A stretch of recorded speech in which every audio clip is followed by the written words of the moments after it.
The state of Florida is absolutely a wonderful place to live. We have great schools, great weather, sandy beaches, blue skies, the ocean, the Gulf, pretty girls, tourism. Those are all wonderful qualities. But it isn't what makes Florida great. What makes Florida great is a very different thing. It's something you probably wouldn't know unless you lived here for a while. We have unity of culture, unity of purpose, and that purpose is taking care of each other and lifting each other up and looking past our differences to find ways to work together to make life in Florida better for Floridians. There is no better example of this than what just occurred in southern Florida with the governor, Anquan Boldin, and the secretary of the Florida Lottery, John Davis. They did a little 30-minute presser yesterday, and I'm going to cover this today because what they were able to do in 30 minutes is something I've been trying to do with this channel for a couple of years. I truly, honestly believe Florida is going to be a model for the rest of the country going forward. Now, I'm going to bring this up, this audio. It's going to be a little dicey to hear. I'm going to stop at a couple of different places to kind of expound on what the government, listen to me, governor is saying. Because it's very, very important.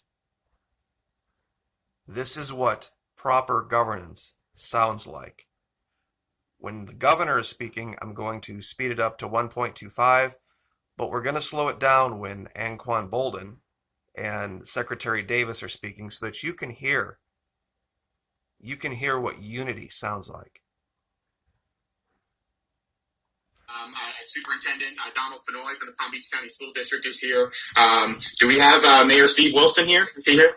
There you go. Thank you for coming, Mayor. And then, of course, I have one of my great agency heads, John Davis, who is a proud favorite son of Pahokee, former FSU football player. And so I want to thank Secretary Davis. And then Anquan Boldin, who really, Anquan, working with John Davis, identified a need.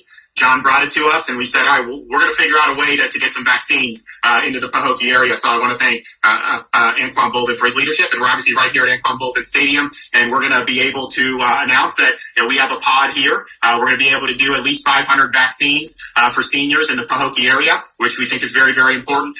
Palm Beach County, if you look at the total shots administered, and the reporting lags on this, so it's really 4 or 5 days behind sometimes. But if you just look right now, Palm Beach County has almost as many shots administered as Miami-Dade County, and Dade is a lot bigger. Now, obviously, Palm Beach has a higher percentage of seniors, but we've been able to do a lot in Palm Beach with the pods at the senior communities like Kings Point. Publix has over 60 locations. We've also had hospitals in the fight, and then now being out here in the western part of the county, we're trying to cover all the bases. And so I appreciate folks pushing to get vaccine everywhere they can. Palm Beach has been able to get a lot of vaccine. We're going to keep it going. What we've tried to do is understanding, particularly when you're dealing with a 65 and up population, that not everyone is going to be able to get the vaccine in the same way. They may not have all access to get to the same places and all this. And so we try to account for that. So what we've done, in addition to, we're now in over 350 Publixes, not every county in the state. Palm Beach is one. We just announced Pinellas and Pasco that'll start tomorrow. We've had the Panhandle. We've had Volusia. We've had Southwest Florida, St. John's, Flagler, Brevard, a bunch of other counties that have done it. It's been great. The hospitals have done a lot. What you're starting to see now is a huge increase in second doses that are being administered. If you know, when you start seeing the first doses really rocket at the beginning of January, just fast forward 3 or 4 weeks, 3 weeks for Pfizer, 4 weeks for Moderna. So you're now in that part where that Moderna is really coming due. And so you're going to be seeing, by the time the reporting's complete, you'll be seeing 50, 60,000 second doses daily. And a lot of that is being done by the hospitals because they got the additional shipments almost exclusively. So that's a good thing. If you know with the research, once you hit the second dose and you give it about a week afterwards, 7 to 10 days, the protection against infections like 95% for Pfizer and Moderna. And so that's a huge, huge thing. So we're getting to the point where you're going to start having hundreds and hundreds of thousands of seniors that not only have had the one dose, but have had both doses and then have that really, really good protection. So we're doing that. We've also done partnerships with a lot of houses of worship throughout the state of Florida. We've done over 25 different churches in 15 counties, and that's vaccinated over 13,000 individuals. These are predominantly churches in the African American community. And then this week, we're going to be visiting another 30 places of worship and partnering with more than 150 faith-based communities at various locations. Still a lot of African American churches. Also going to have, we're going to be at a synagogue. I know some synagogues in South Florida. So really, I think it's going to be the whole mosaic of faith-based community coming together to help vaccinate our senior citizens. And we look forward to doing more as the time goes. So I've talked about this a little bit, but we have been getting throughout January about 250,000 to 266,000 new doses every week. But if you look at the doses that have been administered, we've been doing far more than that. This week, we've gotten about 307,000 doses, so we're up about 40,000 from where we had been, and we were able to do some stuff. We did some additional pods. We've done some additional drive-through. We're trying to replenish some of the hospitals as best we can, but those doses are going to be done. I mean, the demand for that far exceeds 307,000. So we're using them. As you get more, we're going to be able to do more. We are going to see some with the federal pharmacy program, with going directly to some of these pharmacies. Now, obviously, we're doing some to Publix with the state allotment, but this would be an additional allotment above what we're getting, which we could go to places like Walmart, Winn-Dixie. They may still do some Publix. I don't know how they're going to do it yet, but that'll be another great thing to be able to do. But that's really where we're at. We get about 307,000 this week from the federal government. There's not vaccine just sitting around. It's whatever's here is distributed, and the goal is to get it into people's arms, and that's what we're doing. Our strategy is going to continue to be seniors first. Seniors first. We have 4.5 million 65 and up throughout the state of Florida, and we have probably, if you count for the reporting delay, we've probably given shots to about 1.5 million seniors. I think it shows up as about 1.3 million, but there is reporting delay here. Either way, that's number one in the nation by far. No other state even has 1 million, and we're about 30% of all seniors in Florida have received at least one shot. Now, obviously, we want to keep going. It's not going to be 100% because I don't think 100% are going to opt for it, but we do think the majority of seniors are going to opt for it, so we're going to continue to do it. But that was a key point. That was a very key point right there. The number's never going to be 100%. Why? Because Florida is offering, not mandating, offering this to people. Now, the demand is still outstripping the supply. The appointments are getting snapped up faster than vaccines can be secured. Now remember the group of people that you're talking about here. Vastly, by far and away, mostly conservatives. Imagine what that might make you believe about them. That's going to be the goal, getting every senior who wants a shot, they get a shot. And then at that point, you'll be able to start looking into some of the other areas. I know there's a lot of folks in the workforce. I know there's others who'll be able to do it. From the very beginning, though, it's important to point out, with my order in December, we always said hospitals can be giving this to people that are very vulnerable to COVID, regardless of their age. And so I know a lot of hospitals have gone to their cancer patients and all that. They're still authorized to do that. So if you have somebody that is over 65 and is especially vulnerable, clearly you want to vaccinate them. But if you have somebody that may not be quite that old, but has some conditions that really could be aggravated by COVID, hospitals are, of course, permitted to be able to do that, and we trust their medical judgment on that. Johnson & Johnson. It's really important for people to understand, because sometimes these things get portrayed one way or another. I was seeing a lot of reports saying, not as good as Pfizer and Moderna, 67% of efficacy. Actually, it was a lot more than that in the U.S. It was closer to 80%, but they averaged all the figures from around the world. So let's just call it that. But that is efficacy about completely preventing the infection. What they found was after 28 days of taking the Johnson & Johnson vaccine, it was 100% effective at eliminating death. And it was close to 100% effective at preventing hospitalizations. And so what that means is one dose, 28 days, no freezing, none of that. After one dose, you effectively convert COVID from something that could be life-threatening to certain folks, particularly elderly people or folks with health conditions, and you take it to something that maybe you have a cold-like or flu-like symptoms for a couple days. So that takes it from death or severe disease down to something that would not even require you to see a doctor or go to the hospital. So that is a very good tool to have. Okay, just wanted to stop there. And that's key. That's really the crux of the strategy here in Florida. Taking COVID down from being something that is life-threatening or threatening to be hospitalized to something that you can deal with and manage. Now, he also made another great point here about letting hospitals decide how they are to provide health care and not having government mandates. This is something the national media has kind of not been all that honest about, saying that there wasn't some plan at the state level. There was a plan at the state level. The plan at the state level was to let the hospitals make the decisions for themselves how they could best deliver the vaccine, with the strategy of seniors first, those who are the most vulnerable for death or hospitalization first, and then we'll move on. So, without any further delay, back to the governor.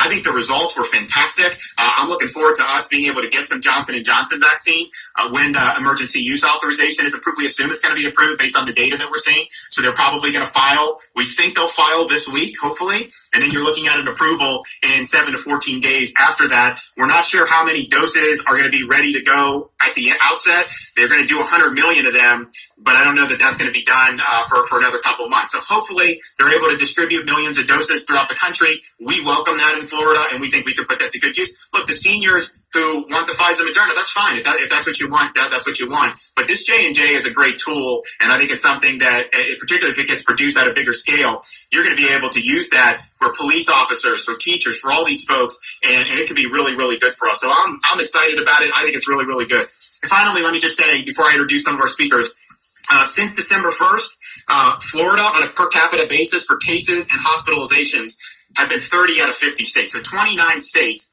have had higher per capita caseloads and higher per capita hospitalizations than the state of Florida. Yesterday's hospital census was, I think it was like 5990.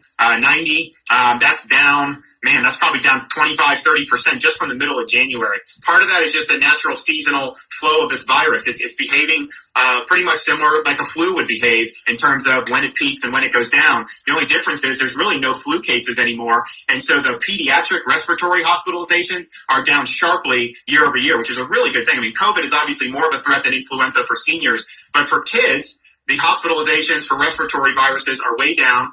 You will have fewer throughout the United States deaths from respiratory viruses from minors as a result of influenza being displaced. But that's where we're at. You're seeing it go down all across the country. Probably most of that is the seasonal effect. But the more vaccine we get out there, I think that will pretty much guard against there being a sharp increase like you saw in New York last March, or like you've seen in California recently, or even like the Sun Belt at a much lower level that we experienced over the summer. So all in all, I think people should be really optimistic. I know the demand is still a lot higher than the supply. Trust us, whatever the federal government will send us, we're going to get out there. We want to get as much as we can because I know a lot of folks want it. The good news is we have a lot more seniors that have gotten the shot today than if you go back a month ago. We really had just begun doing seniors. We had done a lot of the nurses and the doctors, and then also the nursing homes, which is very important. And so we've made a lot of ground up, and I think we can make up even more based on how much we're able to get into the federal government. So today, though, I think is great. When Anquan Bolden talked to John, they know each other from being from here, and they're both great football players. John came to us and said, is there any way we can make this happen? And I'm like, we need to make it happen because we have done a lot of good things in Palm Beach. All these Publix, people like it. It's doing well, but they don't have access to that here. So we want to make sure we work on getting access to communities across the board. And, when you look at what Anquan Bolden has done, this guy's had a hell of a career in football. I mean, Mr. Football, legend here, Florida State, national champion, All-American, NFL, All-Pro, Super Bowl, you name it. Guys do all that, and you have a nice life. He has a nice life, but he could just be doing it all about him. And yet he's relentless at getting things done. He's never forgotten where he's came from. He cares about this community in particular. And to see that and to see someone that came from a small Florida town to do so many great things, but all the great things on the football field is just really the tip of the iceberg from the lives he's been able to influence and affect in a positive way. And he really has a servant's heart. So I'm really glad that he was looking out here. I'm glad he reached out to John. We're glad to be able to have him here and just to thank him for all he's done for the people out here in Western Palm Beach County. But really, he's helping kids all over the place. So, Anquan, you say a few words? First of all, I would like to say thank you to the governor. Seeing that there was a need there, he addressed it. If it wasn't for John, this day wouldn't be possible. I know the governor said a lot of great things about me, and I appreciate it, but this is more than just about me. There's a lot of people that made this day happen. All of the mayors from the area, South Bay, Belle Glade, Pahokee, Guardians of the Glades, like I said, John Davis, he's just a phone call away. And as soon as I called him and gave him the message, he said he'll get right on it. And, this day happened because of John. So I really appreciate him in the governor's office for their quick response. We always feel like, or at times we feel like out in the Glades, we're forgotten at times. And thank God that we have people they're willing to step up and fight for the people out in the Glades. This is home, always has been home, always will be. And it's my job to make sure that the people out here are taken care of. So again, I just want to thank the governor for his quick response and how he addressed the need that we have out here in the Glades today. Thank you. Thank you. And I am also proud to be able to bring up Secretary Davis. John's a great guy. He, I remind him, I always ask him, I know the answer to it. I was like, were you on both wide right teams? And he's like, yeah, when they lost to Miami both those years. But, those were outstanding seasons for Florida State. So he was a great football player. He's been in the private sector, got a great business sense that he's been able to bring to the lottery. We're working on a lot of innovative things. So y'all are going to probably hear some pretty interesting things maybe over the next few weeks. And I think it'll really help put the state in even a stronger position. So John, as was one of the favorite sons here, he saw the need. When he was told, he came right to us, and I'm like, we got to figure out a way. We'll get it done. And so we're glad that he stepped up as well. So, John, come on. Well, I'll tell you, we could actually just drop the mic. Just listening to Anquan and the things that the governor has had to say, I can say I'm blessed. I'm blessed and fortunate enough to be in a position like this, to be able to give back. Ultimately, that's what it's about. It's about being able to give back. And being from Pahokee, born and raised here, I've said over the course of my career, when the opportunity presents itself for me to be able to help, I will. And when Anquan called, it was a no-brainer. I've had a chance to engage with my family members here and to be able to engage with the governor and the staff there in Tallahassee. And it was just a no-brainer. I'm fortunate to be a part of the governor's team, and I appreciate him having the confidence in me to appoint me to head up an $8 billion agency, being the Florida Lottery. And to be able to have the relationships that I have, with individuals like Anquan. And I'm almost speechless. It's just such a beautiful thing to be here. And as Anquan mentioned, we talked about it within 24 hours. We were on a call talking about what needed to be done here. Within 48 hours, the governor was saying, make it happen. And that was only because we needed to get our ducks in a row and to make sure it was something that could be done. And this happened a lot quicker and a lot sooner than anything that I could imagine. And I just want to give thanks to the people here, to our mayors, to Mayor Babb here in Pahokee and others, and those that have volunteered their time to be here today to pull this off in such a short period of time. And again, I just want to say, we're just blessed. It's nothing like being back here on this muck. I was sharing with the governor on our ride over. This is my first time that I've been back to the muck from Palm Beach. Since living in Orlando is normally where I'm making the trip. But this is a beautiful thing to be here at Anquan Boldin Stadium on such a very important occasion. And again, I just want to say thank you to everyone that's here, and we're blessed to be here. Thank you, Governor. All right. So, here we. Just wanted to cover something that he said there. 24 to 48 hours. 24 to 48 hours from the time the need was identified and the phone calls were made. That's how you get stuff done. You don't let politics get in the way. You just make it happen. And there are so many other examples of that, like that down here, of different events that have happened. That's how we get through hurricanes. Hurricane after hurricane after hurricane. From 2015 to 2018, we had 3 of them.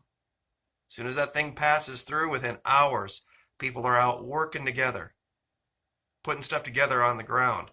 We have FEMA down here, but FEMA is federally financed, state administered, but locally executed. We don't have federal agents or whatever down here doing this, that, and the other. The federal government just handles the FEMA money. The state of Florida administers it to the localities, but how it's executed, that's friends and neighbors, mayors, town councils, sheriffs, and people like this. Could not be prouder of this situation. We have about another 6 or 7 minutes on this, so there's some more good points the governor's going to make here. We are Wednesday. Got a pretty big game for the state of Florida on Sunday. We're happy to be hosting 2 Super Bowls in a row. And I am happy to go on the record and predict a Tampa Bay Buccaneers Super Bowl victory. Tom Brady will be his 7th Super Bowl, and the only time they've ever won, a team has ever won in their home stadium in the Super Bowl. And so I think a 43-year-old quarterback who is already, in my judgment, the GOAT, coming here into winning will be one of the greatest team sports achievements of all time. In fact, in NFL history, if they can do it, you would say Dolphins undefeated and the Bucs with Brady, maybe 2 of the best. And so I have to put my secretary on the spot and who your prediction is for the Super Bowl. Tampa Bay Buccaneers. Okay. Inquan, do you want to weigh it? I'm going with my heart. Yeah, I'll save my prediction. Sometimes it's better to sit on the fence. So, well, I think it's going to be good. So we'll take a couple questions. Yes, sir. What are your comments regarding the audit requested at the federal vaccine portal? Sure. So this morning, the Surgeon General, the Secretary of the Department of Health, put out notice that there's going to be an audit for the Palm Beach County Health District upon reports of some of the vaccines being improperly stored and therefore spoiled. I think it's 100% appropriate to do. We know that there are certain storage requirements with these. Obviously, the Pfizer has more stringent storage requirements, but the Moderna also has certain requirements, and people are very conscious about that by and large. So I think we need to get answers on that. The one thing that what I think a lot of folks in Florida have done a good job of is, okay, you store it, then you open a vial. And so say we have enough people have appointments, they're going to come, you have these doses. Well, say 2 people decide not to show up. Well, you have 2 doses. You can't just put it back in the freezer. You got to use it. So the guidance has been find somebody who needs a shot. It's easy in like a Publix because you can just walk up to someone who's 65 and older and ask them. But even if they're not, get it in someone's arm. Don't let any of it go to waste, especially given how much demand there is for it. So hopefully we'll be able to get some answers on that. But yeah, I think it was really appropriate. Yes, sir. Governor, one of the reasons you had to set this all up was because it's so public around here. And in Miami-Dade and Howard, in black and brown neighborhoods, there's no public either. So why aren't you using Walgreens or CVS as an alternate? And forgive me, but some say because the Republican Party gets a ton of money from Publix. Well, yeah, that's not true. First of all, we use CVS and Walgreens to do the long-term care facilities. And so when we got that very first week of the Pfizer 5, the hospitals, part of those doses went to CVS and Walgreens to do the long-term care mission. Remember, we were the first ones to vaccinate anyone in long-term care facilities because they weren't scheduled to start for a week after the doses arrived, CVS and Walgreens. So I said, look, we're not going to just sit around. So we had these teams. We started doing it. They did 105 nursing homes in Broward and Pinellas County, 2 very elderly, high concentration of nursing homes. So we were able to knock that out. But they have been getting doses to do all of that. So we have used CVS and Walgreens. Publix is actually not in Dade and Broward yet, partially because the doses are still so limited. If I had unlimited doses, we would give it to everyone who wanted it. It's a matter of when you're talking about 266,000 doses, which is what we were getting for most of January every week. Yeah, you got to be able to make decisions. The things that the Publix offered us was being able to get in kind of medium-sized counties with high elderly populations in places that didn't have as strong of hospital systems. So one of the first hospitals to get it, or two in South Florida, were Jackson and Broward Memorial, two safety net hospitals. They're serving everybody in the community. They've done a really good job of getting those out. So we've done it now. What's going to happen in Broward, Dade, and then some of the other counties who don't have the Publix yet is if the federal pharmacy program, if that ends up working out and we're getting 30, 40, 50, 60,000 additional doses, well, then you can get it into all of those areas. And you wouldn't be just talking about Publix. You could talk about Winn-Dixie's. You could talk about Walmart's, which I think would be really, really good. So yes, we absolutely want to do that. And we'd love to bring it to Broward and Dade as well. But at the time, Broward and Dade were doing a lot of doses in some of these other areas. They just weren't able to do as much because they didn't have as robust hospital systems. Yes, sir.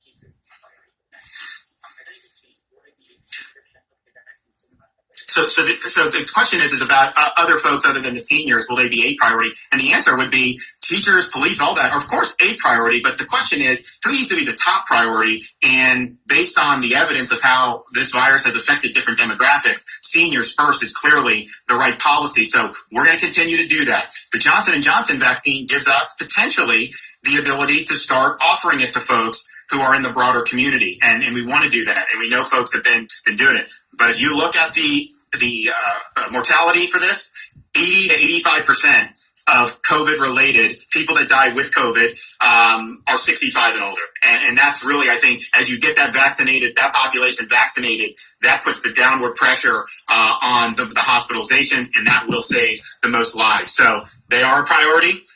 Seniors first is our first priority. If you gave me 1 million doses, we'd be able to get through the seniors quicker, but we're going to get there, and we're going to be able to offer it to a broader population. One more. Yes, sir. Okay, we're going to go ahead and just cut it off there. So you get the idea. You get the idea that people from different backgrounds, people from different belief systems, people that even disagree on many other things can come together in cultural unity. And I'm not just talking about unity just for the sake of unity. Unity must have a purpose. Unity must have a purpose. And this is probably the best example I have seen of it in a long time. Anquan Bolden said, there's a need. Here in these areas out in the Glades, there isn't Publix, Governor. We have people that can't get access to the vaccine. He brought that concern to the Secretary of the Florida Lottery, Davis, who brought it to the governor. And in 48 hours, we had the problem fixed. In 48 hours. That's how it works. That's how it works. And I'll say it again. I believe Florida is going to be a model. A model for unity, a model for working together, and a model for going forward. We can work out our differences if we put aside the bluster, put aside the nonsense, and focus on reality. And I'll leave it there. Well done, Secretary Davis, Governor DeSantis, Mr. Bolden, I think that's how you say your name, Anquan Bolden. Thank you. Thank you for giving me and everyone else the opportunity to show the world what being a Floridian is, in a nutshell.